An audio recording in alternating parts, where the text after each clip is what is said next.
pareciera que Donald Trump fue el rescate de la oposición, porque lejos de estar pensando en un bien para todos, lejos de estar pensando en cómo le vamos a hacer para ser más unidos y demás, lo único que tenemos es mexicanos vendepatrias que se someten a Estados Unidos y están listos para vender tierras raras, oro, plata, litio, aunque ni siquiera les pertenezca.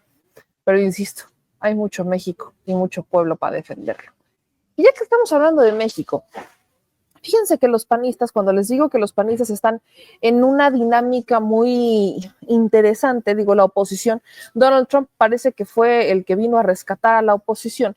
He escuchado algunas propuestas de los panistas muy interesantes, unas completamente humillantes y para ellos sobre todo, como la de declarar a los narcos como terroristas. Y ojo, ya hemos aclarado en más de una ocasión que eso es lo que eso implica, porque no es que les tengamos miedo y no es que se les esté protegiendo desde el gobierno. El tema por el cual se rechaza la declaración de los cárteles como terroristas es porque eso abre la puerta a una injerencia directa de Estados Unidos militar en territorio mexicano, y eso no lo vamos a permitir. Pero pese a todo eso, vemos que los panistas están haciendo mucho eco de un Donald Trump.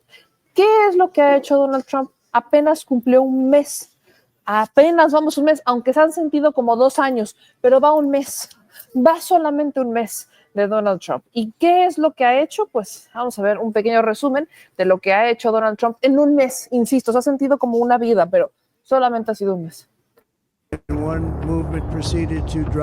Desde los primeros minutos de su presidencia, el recién llegado a la Casa Blanca, Donald Trump, confirmó sus planes contra la migración indocumentada.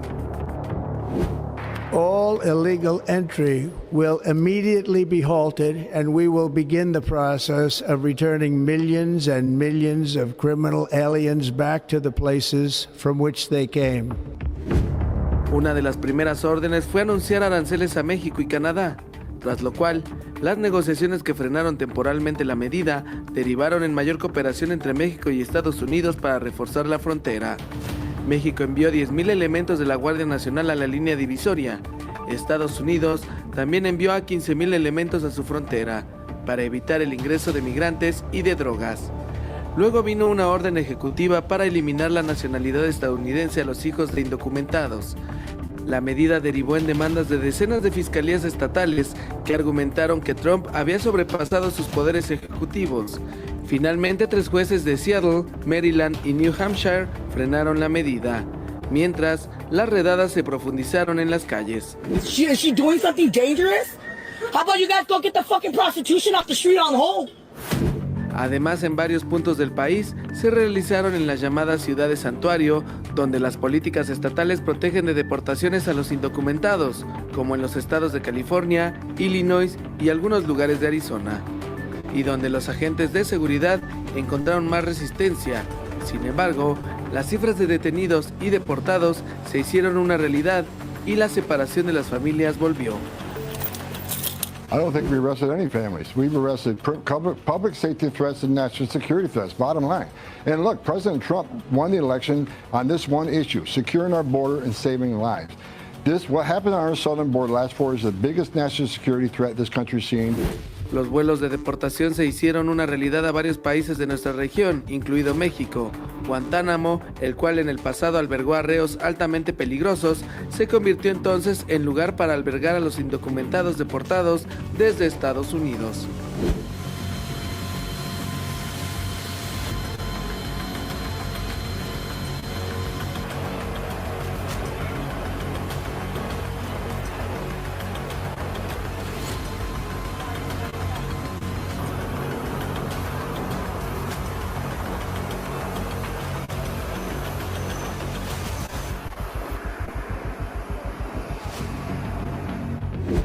Tras la primer gira del secretario de Estado, Marco Rubio, por Latinoamérica, varias naciones como Costa Rica y Guatemala se comprometieron a recibir a indocumentados, no solo de sus nacionalidades, sino de otros países, para hacer un puente a fin de que los migrantes fueran regresados a sus países de origen.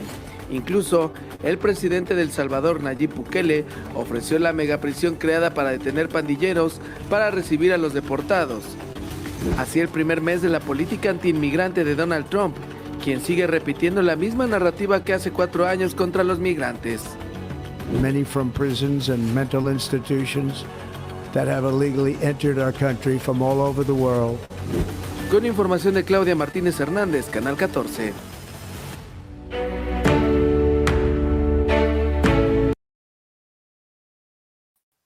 Pero aquí ocurre algo interesante, muy interesante.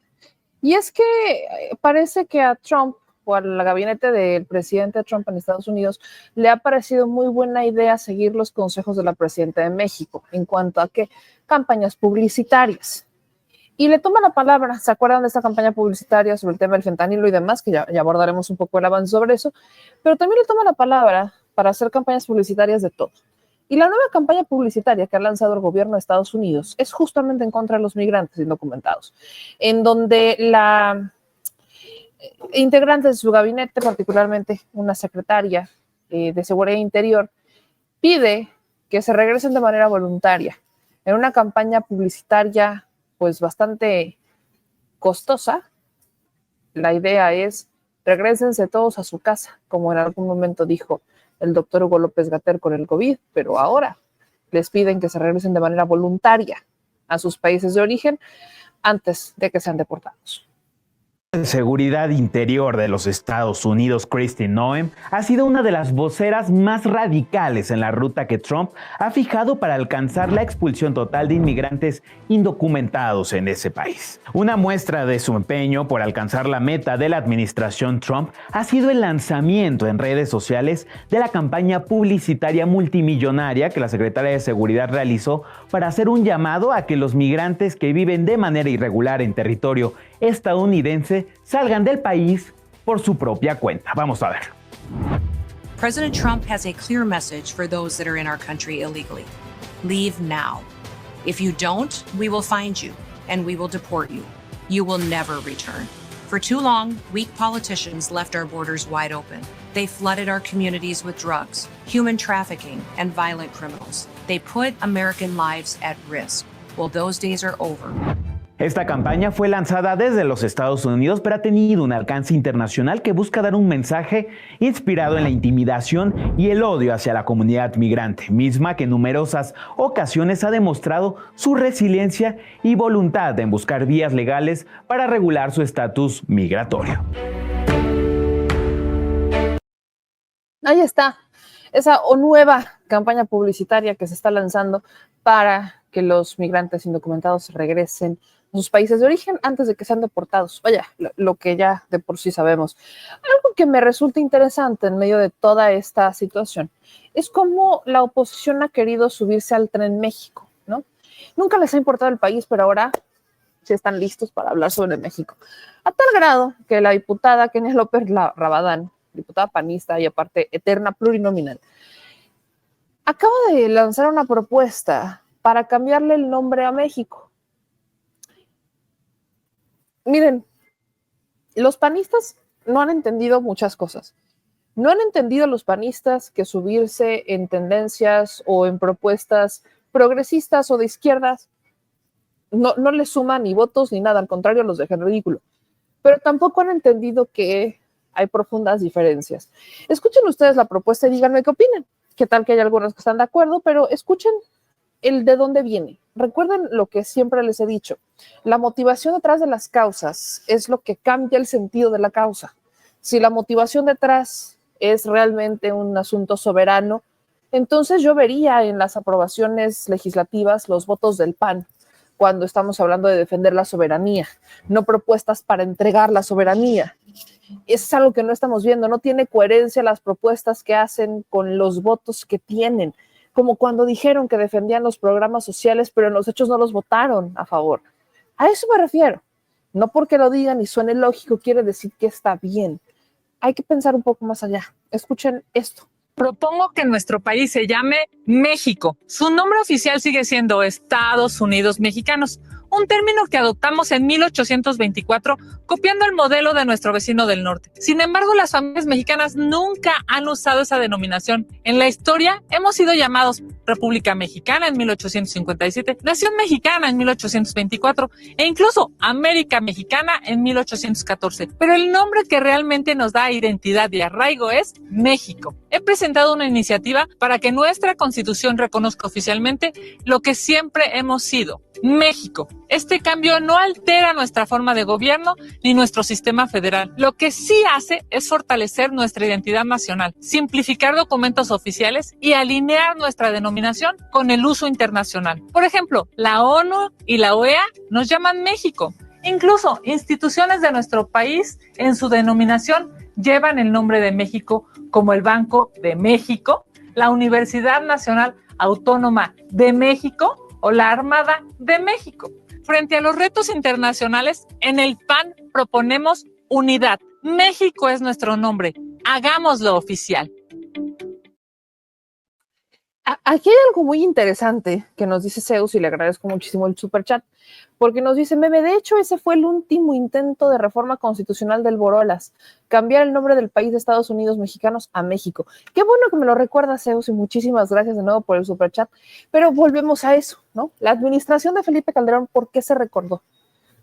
Por ser entreguista, por entregar, por empezar a trabajar el entreguismo laboral, olvidarse de las responsabilidades del Estado con los trabajadores, copiar modelos neoliberales de Estados Unidos, el outsourcing, entregar Iberdrola, después se fue a trabajar como asesor de Iberdrola y luego anda pidiendo trabajo con Jordi, perdón, disculpe, qué estrés. Y así nos podemos ir, podemos seguir y seguir y seguir y seguir para largo con los 1001 intentos entreguistas de Calderón, que de hecho se consolidan en la administración de Enrique Peña Nieto, particularmente con la reforma energética. Misma reforma que ellos panistas querían, pero que aún así aceptaron sobornos de Odebrecht para aprobarla. No le pierden, no le pierden. Y ahora, en ese intento por querer vender que ellos defendían a un México libre y soberano, ¿qué es lo único que nos están demostrando? Que no defienden a ningún México libre y soberano. Al contrario, ellos están dispuestos a entregar hasta las últimas paredes de México con tal de hacer grandes y largos sus bolsillos. Me están diciendo que la diputada Kenia López Rabadán está muy preocupada por el nombre de México, pero están en contra de todas las reformas que se hacen para proteger su soberanía. ¿Y de verdad quieren que las y los mexicanos les creamos?